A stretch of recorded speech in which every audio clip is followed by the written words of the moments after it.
Welcome to the Social Podcast, where no discussion or debate is off limits. Have a seat. Oh, I feel some long weekend vibes in the air. Feel a little bit of that. Welcome to the show, everybody. Well, listen, tonight's French language leaders debate has been rescheduled. It is now starting at 6 p.m. Eastern. That is 2 hours earlier than it was initially planned. And why did they change it? To avoid overlap with tonight's highly anticipated Habs hockey game. All right. So we've got to start with the question for the panel. What does this say about Canadians' priorities? Don't you think it says that there's layers to our priorities, no? Okay, yeah. Like hockey isn't just a sport, it's like a cultural institution, not just in Canada, you know, or rather not just in Quebec, but in Canada. And I'm choosing to frame this in a particular way, sort of like it's not so much about politics mattering less than hockey, it's that politics matters so much that they want to make sure people watch the debate. Sure. And so they're just choosing things around because the alternative that a game, or hockey, that hockey, because it's not just a game, matters more than like our future leader of the country. It's a little scary to me. Yes, that makes you a little nervous? Yeah. Okay, let me make you less nervous. How about you look at it like this? It's a good business decision. Because if you talk to the head of any network right now, they'll say the biggest challenge everybody is facing, every TV station, is that they're all fighting for eyeballs. Between the streaming and the social media, and then we have the autonomy to watch whatever we want, whenever we want. The big fight is that you have to get everybody's eyeballs. So if you have two big events, instead of having them on the same night and having them fight for those eyeballs, move one so you get the maximum out of both set of eyeballs. It's just good business sense. Yeah. That's the way I see it. Yeah. It's not about politics being better or hockey being better. It's about good, smart business sense. Yeah, I guess so. I mean, I don't know who watches anything live anymore, period. I mean, I can see... Our show? Yes, our show, of course. Of course. Obviously. But I also know that there are lots of... Live television. Live every day, Monday to Friday.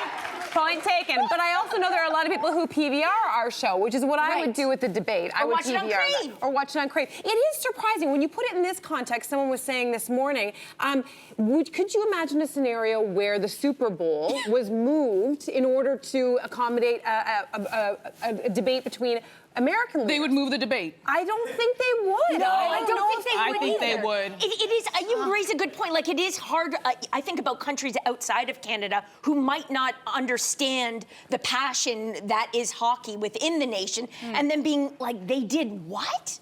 For a game? Like, it's hard to explain. But we just know it's here. But in the UK, it would be soccer or football, what they I call don't it. even know if there's any other place in the world where they would It's do quite the that. equivalent, Yeah, I mean, yeah. hockey is like, you know, we know it's like another religion in this country for some people. This is pure politics for me. If you take a look at this, this is now essentially a two-horse race between the Liberals and the Conservatives. And so the Bloc Québécois, which of course, Quebec is their front, they are polling second in there. So we know that the Bloc Québécois, they want to have their moment in the sun during this debate to be able to speak to the electorate. But right now, we are forgetting the politics of this. This is not only a two-horse race, but Quebec is holding about a quarter of all of the 343 seats that are up for grabs in this election. 78 seats are up for grabs in Quebec out of 343. So if you are the leaders and you want to make sure that you are able to speak to the maximum amount of Québécois at once, move it, make sure you've got the eyeballs. And also don't forget, this is not only politics. This, everyone's thinking, oh, we're coming into a long weekend. This is precisely the time that a lot of decisions will be made about who people are going to vote for. Why? Because the most influential thing that happens is word of mouth around the table, who are you voting for, talking politics. So this Easter long weekend, families, friends getting together, the debates, we got the French one tonight, the English one tomorrow, and then we've got a long weekend. A lot of decisions are going to be made about who people are voting for this weekend. So and the advanced voting starts Good Friday. Do not forget it. Okay. Anyway, we're moving on. Swifties are convinced, seemingly, that Taylor Swift may be taking on Whitney Houston's iconic role in a remake of The Bodyguard. Okay, so the rumor gained steam when Tyra Banks said that Swift's casting could be super successful. So If this happens, what do we think? I know what the audience thinks of this potential casting. I can feel it. But what do we think of this? Listen, we have the best audience and the smartest audience. I'm with you guys. Taylor, if you're watching, girl, don't do it. It's a trap. Don't do it. I'll tell you, there are certain movies you just don't touch, and The Bodyguard is one of them. And this has nothing to do with Taylor's talent or if she could bring people to the box office. This is just too risky. Like, think about this. This movie. The risk? Listen, here's the risk. Okay, yeah. Okay, Whitney Houston, who, God rest her soul, is gone. She was in a lot of movies, but what movie does everybody remember her for? The Bodyguard. That chemistry that she has with Kevin Costner and the way that he had to fight for her to be a part of the movie, that was so organic. And then let's talk money. That movie came out in 1992 and grossed over $400 million. Which is and that's at a time where people, you couldn't sit and watch it at home. You actually had to go to the cinema. Yeah. And then there's the soundtrack, baby. That's that soundtrack it. lasted Iconic. for 155 weeks on the Billboard Top 200, and the song, of course, I Will Always Love You, 14 weeks at #1. I'm not an actress, I'm not a singer, but I have common sense. Stay away from this. Hear me out. This will not, Hear me it's out. too risky. Unless you're doing it on Broadway. Unless you're doing it on Broadway, it's a little bit I feel different. like we need a remake of The Bodyguard as much as we need a remake of Wicked. Okay. AKA, we don't. You know, we don't need a remake of this at all. But it was Whitney Houston's first acting role, which propelled her To certainly superstardom. to superstar. And As a like, movie what star. if people like this is going to happen probably Taylor Swift's with already us a or without superstar, us? though. So just That is also true. That's Okay, a great she's already point. She doesn't really need, she is a household name internationally. This remake has been in the works since 2011, though. So I think it's going to go on with or without us. And that is what Hollywood is now, just trying to recreate that. Like, you listed all the successes.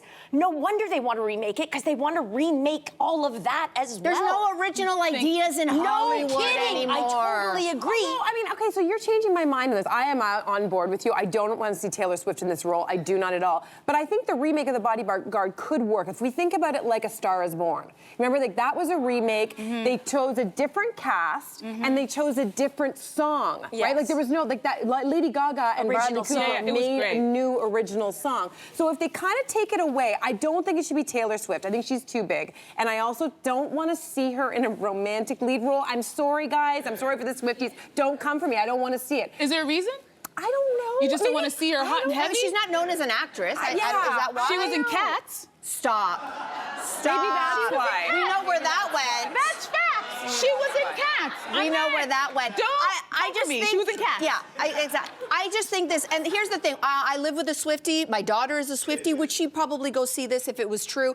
Of course she would go see it. And this is the thing to all the Swifties. I think that because, you know, the tour is done, we don't have the daily feed of Taylor and what's the guy, Travis? What's- You know, we don't. what's and his so, face? what's his face? Like, you know, she's kind of laying low now. I personally think she's probably thinking like maybe she's going to get married or maybe she's going to start to try to have a family. And I think that the Swifties are like, let's put her back into the headlines. We need something to chew on. So I'm Right. just like, and I love the Swifties, but you know what? Like, But let's they're just, manufacturing this I all. get it, Yeah, she wants for their something own else. joy. Sure, I get Yeah. it. And also Tyra Banks. I love Tyra Banks. She lives in Australia. She's a little bit out of touch with mainstream culture. She created a rumor that doesn't exist. She's pulled this out of the air. It doesn't exist. So love you, Tyra. So we can but all relax. We can all relax. All right, so while floating in space for 4 minutes on Monday, Katy Perry took some time to promote her new Lifetimes tour. She shared her set list on a paper, Butterfly, but the self-promotion got a lot of backlash from people on Earth. So, was it tacky or a great promo for her tour?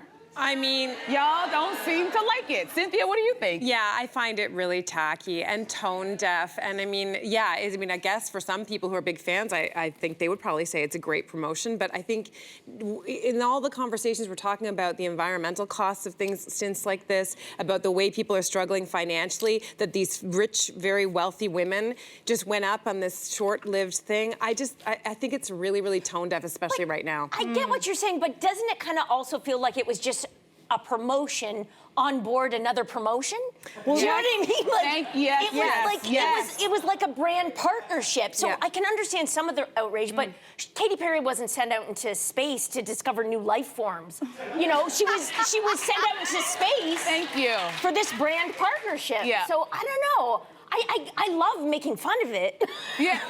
But like, just like, I don't know, Yeah, the earnestness, I think it's misplaced a bit. We could be mad at, you know, other things. Yeah. Rather than her. Rather than her. Okay. No, Yeah, I'm so with you. We're so on the same page. I'm kind of indifferent to this whole Blue Origin commercial that we watched on Monday, because that to me is exactly what it was. And so I know everybody's saying, and they have a very good point. There are other ways to spend that money, especially in this economic crisis. But the question is, was it tacky for her to promote her album? Well, what do you think they sent her up there for? As to your point, she's not an astronaut. She's a singer. She's not there to teach people about STEM, folks. It's Katy Perry. This is all that she does. She's going to hold a flower and show you what she's doing. And I bet you that her, not only Blue Origin, but also her record label are like, this is the perfect thing for us to do, the perfect marriage.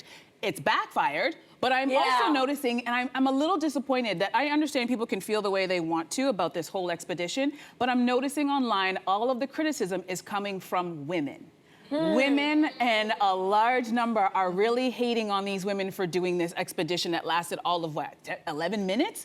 And that, to me, is a little disappointing. Yeah, I will say that, I don't think it's anti-feminist to criticize other women. I think I didn't say that, though. I didn't say that. But I think in some cases, it's like women are expecting more, particularly she's a mom, and I think that this partnership is unsettling for many reasons for people. And I think that people are also recognizing the environmental impact and who are most impacted by these extreme, shifts in climate changes around the world. It's going to be women and children. Kids. So I think it's okay that women are criticizing this. I'm not saying that women can't criticize. I'm just saying it's overwhelming, because the environment is something that affects everybody. Sure. But it's just the women that I'm seeing who are coming down real hard and making fun of these women. The guys aren't liked, saying anything. they liked the spacesuits, maybe. There was a really great tweet online. Someone said, women going to space before having equal pay and universal reproductive health care is so American. That's true. I mean, not to make this too serious, because I think, it was a tacky move, but a pop star is going to pop star, and that's exactly why she was there. I will say, sadly, the story of the Gayle Kings of the world and the Lauren Sanchez's and the Katy Perry's, it has overshadowed a really amazing story of other women that were actually in that capsule that we're not talking about. And if you guys know that there was the very first Vietnamese woman who was ever in space, and her name is Amanda Nguyen. She was part of that squad that went up there. And the reason why her story is so powerful is because her name, who we don't necessarily know, like a Lauren Sanchez or Katy Perry, she single-handedly created a Bill of Rights for sexual assault survivors. She was actually in Harvard because she wanted to be an astronaut. She was studying astrophysics. Obviously, that's not my area of study. But she was there, and she went to a frat party in her senior year, and she was sexually assaulted. And it derailed her entire education, and she then spent the rest of her life trying to fight for the rights of women who have been sexually assaulted. She was on that plane, and she brought on a piece of paper that she wrote after she was raped that said, never, never, never, ever give up. Like, we forget that this is a story that was in that capsule because Katy Perry was promoting her damn tour. So I think there's a part of me where, for women attacking women, this was a woman who was actually front and center in the Me Too movement. So there was beautiful things to have happen on that plane, and unfortunately, these other women. She was brought on by Jeff Bezos as well, this woman? Yes, she was on that flight as well. Here's the other parts. Apparently, some people paid and some people didn't, and we don't know who paid, and we don't know. I certainly hope Amanda Nguyen did not pay. No, I don't think she did. I'm just saying. I don't think so. so. Anyway, so unfortunately, these stories eclipse the really good ones. Okay. We're going to move on to this story because the Met Gala theme this year is super fine, tailoring black style, and Vogue is celebrating early with four powerful new covers featuring Gala co-stars A$AP Rocky, Colman Domingo, Pharrell, and Lewis Hamilton. So we love the Met Gala here. We do an amazing post-show. What do you think about these covers, and who are you most looking forward to seeing? First of all, can we just give it a round of applause for those covers and those men? They were beautiful. They look I don't know if we showed them or not, but my God. I am so excited for the fashion for this. First of all, the four co-chairs, you know that they're going to bring it. They're already known for their fashion, so bring it on. Lewis Hamilton, A$AP. Speaking of A$AP, I actually went to the Met Museum a couple of years ago, and do you remember when he and Rihanna went to the Met Gala and he was wearing what people were calling like this quilt? Yeah. It's very high fashion, and this a lot of people didn't get it, but everyone's like, this is A$AP because he's super high fashion. We're not supposed to get it, I guess. It is now. It is on display, or was on display when I visited, and it was up. And I said, you know what the significance of this? It actually reminded me of another cultural moment, and that was when Beyonce and Jay-Z did their video for that song Ape beep, I can't say the whole name. They shot a video in the Louvre Museum in Paris. Do you remember that? And we talked about it because we were like, do you know the significance of the first couple of black culture taking over and shutting down an age-old institution called the Louvre in Paris? And the idea of black folks taking up space that historically they were shut out of. That is what, to me, this Met Gala is going to be for black culture, but especially for black men. So I think the significance, don't let this go past you. It's not just a fashion moment. This is a cultural moment of empowerment, and I'm so here for it. And recognizing the origin of a lot of fashion that we celebrate today. A lot of the origin of that comes from black men. So this is perfect. For me, my choice was Colman Domingo, because for me, all of these men are wonderful, but there's something about Colman Domingo. He personifies the event this year. Every time I see him on a red carpet, he is a feast for the eyes. His tailoring, his jewelry choices, everything. He really embodies it. A lot of men just, show up and wear a suit. He puts on an outfit, so I cannot wait to see what he's gonna wear. It makes me feel sad. Do you guys know Andre Leon Talley? He was he passed away in 2022. He was like the not editor-in-chief, what was he? Editor, he was just an editor of Vogue. Editor at large. That's the word I was looking for. It makes me sad because, he would have been electrified by this Met Gala, and he would have been so emotional about it. So I hope someone pays homage to him. No, Anna Wintour fired him. That's not gonna happen. Okay. Listen, we want to remind you, though, our Met Gala special here at The Social will be happening on Tuesday, May the 6th. We're going to be breaking down all of the fashion, all of the celebrity gossip, so please make sure you tune in for that special. We also have more programming news to share because Project Runway Canada, it will soon be hitting Crave. Renowned Canadian supermodel Coco Rocha, she's going to be hosting, and everybody hold on to your seats. She's also hosting and judging along with fashion industry icon J.D. Becker! Yay! Woohoo! We want to let you know that nationwide casting, listen, Canada, nationwide casting is open now. Designers, you are being invited to apply at ctv.ca/Project Runway Canada. Let's show the world what we got here. That's what I say. Subscribe to The Social Podcast so you don't miss a fiery debate. Until next time, socialites.